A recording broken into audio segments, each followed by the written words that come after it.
Hi guys, मैं आपका KP sir. Good morning all of you.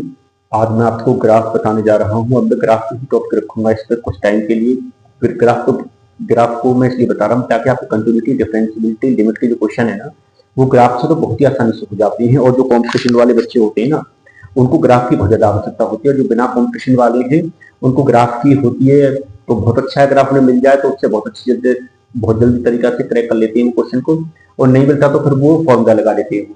तो फॉर्मूला बेस्ड जो है आपके कंटिन्यूटी, डिफरेंशियबिलिटी, लिमिट के क्वेश्चन, उनको फॉर्मूला बेस्ड भी कराएंगे मैंने क्वेश्चन, और भी लेक्चर डालता रहूंगा। और कुछ ग्राफ बेस्ड भी मैं लिमिट, कंटिन्यूटी, डिफरेंशियबिलिटी बताता चलूंगा। पर कंटिन्यूटी, डिफरेंशियबिलिटी जो लिमिट एग्जिस्ट करती है ग्राफ से, वो पहले ग्राफ का जानना बहुत जरूरी होता है। तो मैं सारे ग्राफ के लेक्चर कराता हूँ। लेक्चर 1 ग्राफ, लेक्चर 2 उसमें ग्राफ, लेक्चर 3 4-5 लेक्चर बनाऊंगा, उनमें सारे ग्राफ को कवर कर दूंगा। फिर उसके बाद में फिर मैं ग्राफ को दिखाऊंगा सारी लिमिट, कंटिन्यूटी, डिफरेंशियबिलिटी। अच्छा, और ये सारे के सारे टॉपिक आपके बोर्ड एग्जाम के लिए बहुत इंपॉर्टेंट हैं। आईआईटी जेई के लिए, जेएम के लिए, बीएससी, एमएससी, सीएसआईआर, नेट, सबके लिए इंपॉर्टेंट है ये ग्राफ और ये लिमिट, कंटिन्यूटी, डिफरेंशियबिलिटी। इसी को रखते हुए मद्देनजर मैंने इसको टॉपिक को वीडियो बनाना शुरू किया है मैंने, और बना भी रहा हूँ। मैं बहुत सारी वीडियो डाल रखी है मैंने लिमिट पे, कंटिन्यूटी पे, डिफरेंशियबिलिटी पे। और भाई हमारे चैनल को आप सब्सक्राइब जरूर करके जाना और वीडियो को शेयर करना और लाइक करना। तो पहला क्वेश्चन है, मैं आज बता रहा हूँ ग्रेटेस्ट इंटीजर फंक्शन का ग्राफ। इसे हम फ्लोट फंक्शन भी कहते हैं। इसके साथ में एक आपको साइलोन फंक्शन या लीस्ट इंटीजर फंक्शन या स्मॉलेस्ट इंटीजर फंक्शन, इसका ग्राफ। दो ग्राफ बता रहा हूँ, तो ग्रेटेस्ट इंटीजर फंक्शन का ग्राफ, एक है स्मॉलेस्ट इंटीजर फंक्शन का ग्राफ। ग्रेटेस्ट इंटीजर फंक्शन को हम ऐसे शो कर, मतलब इसका जो सिंबल होता है वो ये होता है फ्लोट फंक्शन का। इसे हम साइलोन फंक्शन बोल देते हैं। साइलोन फंक्शन का जो सिंबल होता है वो ये होता है।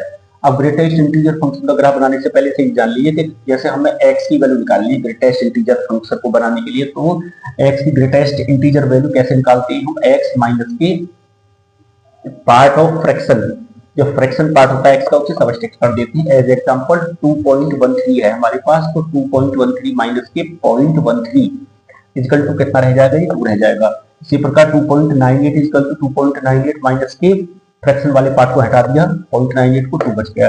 2.001 इक्वल टू 2.001 माइनस के 0.001 इक्वल टू 2 रह गया। इसी प्रकार 0.001 को अगर हम लेंगे तो इसमें से क्या हटा देना है? 0.01 को। 0.0011 कुछ भी ले ले हम, पॉइंट वाले पार्ट को हटा देना है। 0.9999 को भी ले तो 0।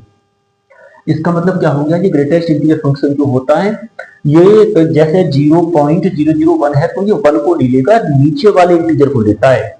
और जैसे कि 0.9999 ये 1 के नियरेस्ट में जा रहा है, पर नहीं, पर ये कौन से वाले को लेता है? ये मिनिमम वाले इंटीजर को लेता है। और जो स्मॉलेस्ट इंटीजर फंक्शन होता है वो आपके मैक्सिमम वाली वैल्यू को लेगा। जैसे 2.13 इक्वल टू 3 वाली वैल्यू को लेगा वो।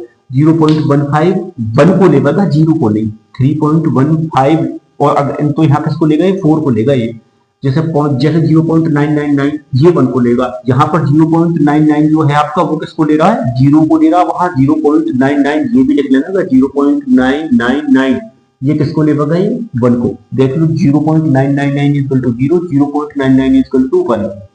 दोनों ग्राफ साथ साथ कवर हो जाएंगे एक साथ, पता भी लग जाएगा कौन कैसा बिहेव करता है। तो greatest integer function minimum integer को लेता है, smallest integer function maximum value को लेता है। यहां से आपको मैंने बता भी दिया। तो ग्रेटेस्ट इंटीजर फंक्शन कैसी वैल्यू लेगा? Minimum value. और वो वाला जो है आपका साइलोन फंक्शन यानी कि स्मॉलेस्ट इंटीजर फंक्शन, स्मॉल है तो बड़ी लेगा, ग्रेटेस्ट है तो छोटी वाली वैल्यू लेगा इंटीजर की। ठीक है, उल्टा होता है देखने में। तो जैसे मैंने ग्राफ बना लिया, मैंने इसका ग्राफ ऐसे होता है। ये क्यों होता है? ये ऐसे होता है। ये क्यों होता है मैं आपको दिखा रहा हूँ अभी। बस मैं अभी वीडियो बना रहा हूँ, आप थोड़ा मैं कभी के लिए। हाँ जी, ठीक है ना, बट लगा दो, चपड़ा ने बाहर रखे, सब यार जाओ। ठीक है बेटा, मैं थोड़ा आगे। तो जैसे मुझे आज ये दिखाना है 0.15, मुझे यहाँ पर 0, जैसे आज मुझे 0.5 लेना, मुझे 0.15, तो मुझे अभी पता है 0.15 की वैल्यू क्या आ जानी चाहिए? स्मॉलेस्ट इंटीजर आना चाहिए। तो हम क्या ले लेंगे? आप 0 ले लेंगे। तो किसको अचीव कर जाएगा? 0 को। अगर मैंने ले लिया 0.99 ले लिया मैंने, 0.99 1 को नहीं लेगा, 0 को ले जाएगा। 0.999 वो भी किसको लेगा? 0 को लेगा। अगर मैंने क्या दिया 0.015 ये भी किसे लेगा? 0 को लेगा। ठीक है, इसी प्रकार मैं आपको बना रहा हूं, मैं दूसरे वाला 1.75 ले लिया मैंने, क्या ले लिया मैंने 1.75, लगभग 1.5 यहाँ आएगा, 1.75 यहाँ जाएगा, तो 1.75 किसे लेगा, 2 को नहीं लेगा, 2 पे ब्रेक लग गई, मतलब खुल गया वो, किसको लेगा वो 1 को लेगा।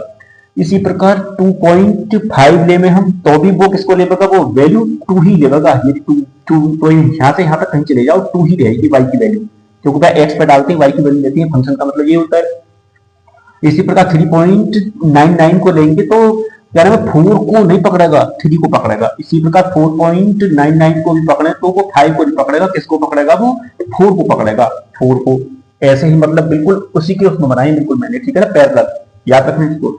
अब जैसे मैंने यहाँ पर ले लिया मैंने 0 पॉइंट, जैसे यहाँ पर ले रहे हैं हम माइनस के 0.50, तो माइनस के 0.50 जो क्या नाम है, कौन से इंटीजर पकड़ेगा, मिनिमम इंटीजर को पकड़ेगा। 0.50 का मिनिमम इंटीजर होगा, 0 नहीं होगा, 0 तो अधिक वाला इंटीजर बन जाएगा ना, हमें तो मिनिमम, तो ये मिनिमम वाला इंटीजर कौन सा बनेगा, माइनस के 1 बचेगा, कौन सा, माइनस के 1, तो ये माइनस 1 को पकड़ेगा। अगर मैं लिख लूं यहाँ पर 0.99, तो माइनस के 0.99, तो ये तुम्हारे किसको ये पकड़ेगा, ये माइनस 1 को पकड़ेगा, ये माइनस 1 के नियरेस्ट में है ना, तो ये किसको, ये मिनिमम इंटीजर। भाई देखो इसके लिए मिनिमम इंटीजर क्या बनेगा, 0 नहीं बनेगा, इसके लिए -1 बचेगा, क्योंकि -1 कम होता है 0 से, तो मिनिमम इंटीजर कौन सा बन जाएगा इसके लिए, -1, ठीक है।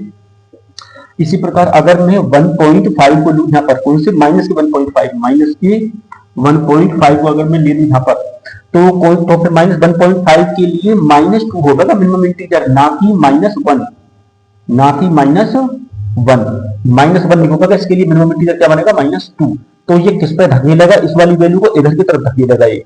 इसी प्रकार अगर मैं माइनस के 1.99 वैल्यू लूं तो भी -2 की तरफ फेंकेगा। अगर मैं ले लूं माइनस के 1.0001 के -1 के कितनी भी नियरेस्ट में हो, पर खुल जाएगा ये ऑटोमेटिक, लेगा नहीं, किसको फेंकेगा वो -2 को। ऐसे ही माइनस की 2.5 किसको फेंकेगा, -2.5 -3 को फेंकेगा, -2.55 किसको फेंकेगा, इधर की तरफ फेंकेगा।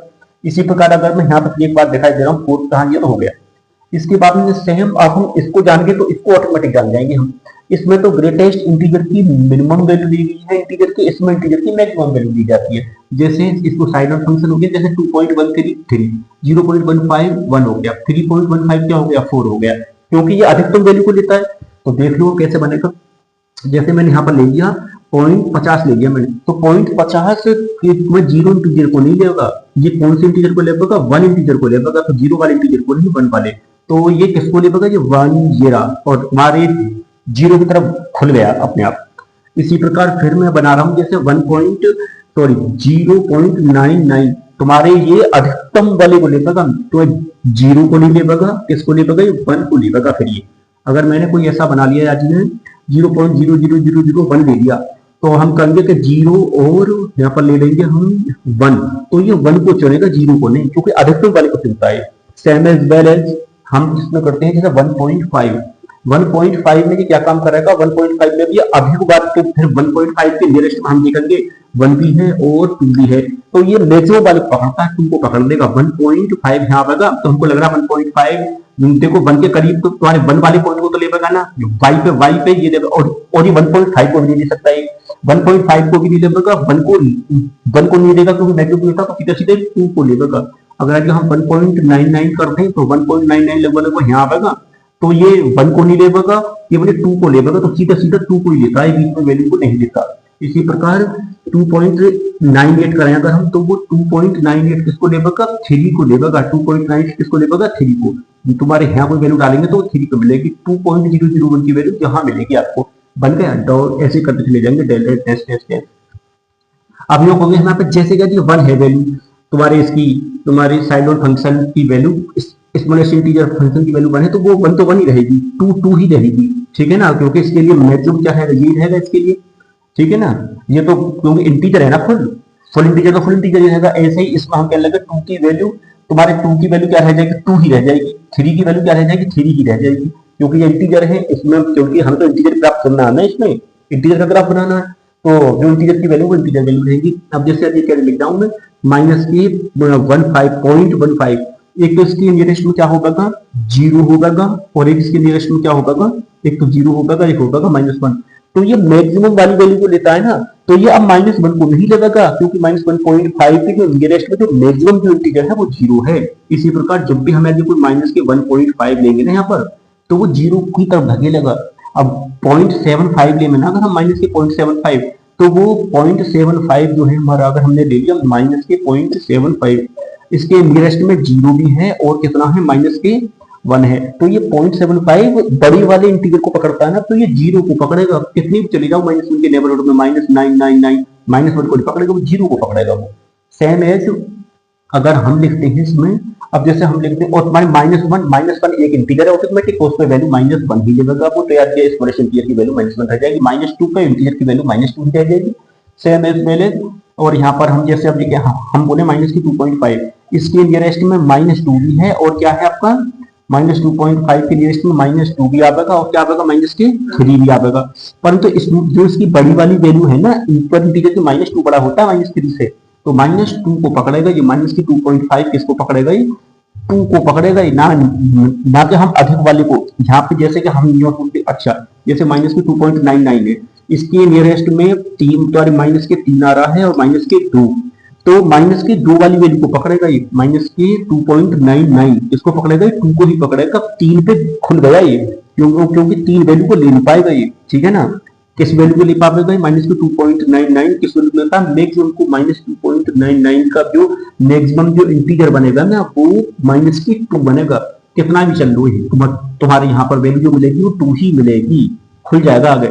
अब जैसे कि -3 पे -3 पे 3 मिल गई, अब -3.15 पे -3.15 पे -3.15 पे 3 भी है इसके उसमें, और कितना है तुम्हारे -4 भी है। मैक्सिमम कितना है, 3 है तुम्हारी, इसका जो मैक्सिमम तुम्हारे -3 तुम्हारे ग्रेटेस्ट होता है ना, इसमें बड़ी वैल्यू को पकड़ता है, -3 बड़ी है -4 से, -3.99 -3 को ही पकड़ेगा, -4 पर 4 ही पकड़ेगा, -4 पर 4 ही पकड़ेगा, -4.15 इसी 4 को पकड़ेगा, -1 तो तुम्हारे 4.99 4 को ही पकड़ेगा।